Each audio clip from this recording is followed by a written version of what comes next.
He also drove out the nations before them, allotted them an inheritance by survey, and made the tribes of Israel dwell in their tents. Yet they tested and provoked the Most High God, and did not keep his testimonies, but turned back and acted unfaithfully like their fathers, and they were turned aside like a deceitful bow. For they provoked him to anger with their high places, and moved him to jealousy with their carved images. When God heard this, he was furious and greatly abhorred Israel, so that he forsook the tabernacle of Shiloh, and the tent he had placed among men.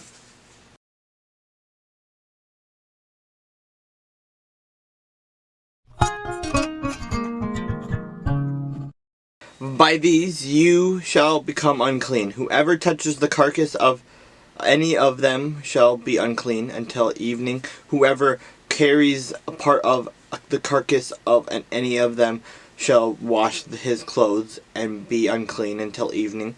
The carcass of any animal which divides the foot, but is not cloven hoofed, or does not chew the cud, is unclean to you.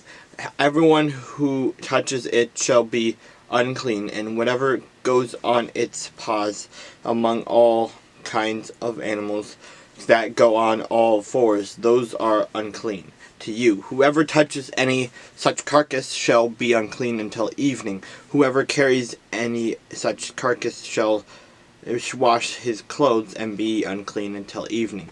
It is unclean to you. These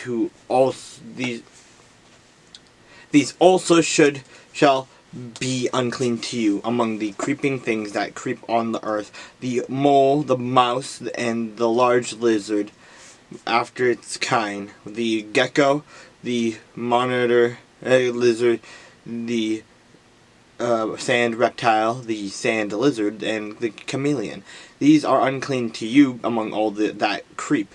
Whoever touches them when they are dead shall be unclean until evening. Anything on which any of them falls when they are dead shall be unclean, whether it is any item of wood or clothing or skin or sack, whatever item it is in which any work is done, it must be put in water, and it shall be unclean until evening, when it shall be clean.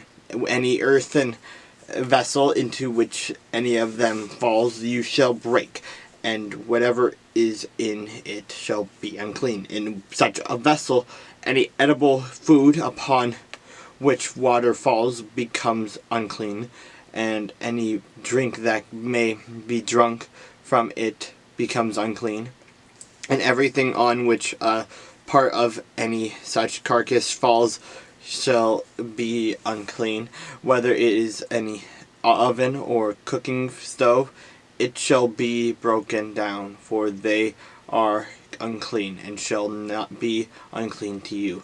Nevertheless, a spring or a cistern in which there is plenty of water shall be clean, but whatever touches any such carcass becomes unclean.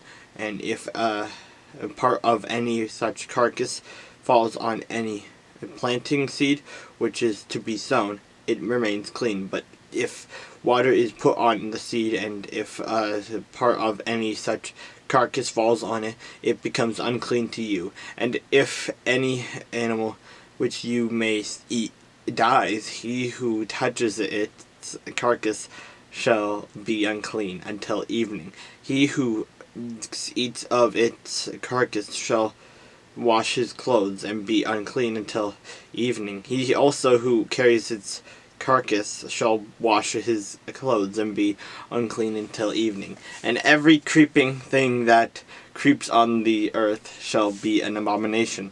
It shall be not be eaten.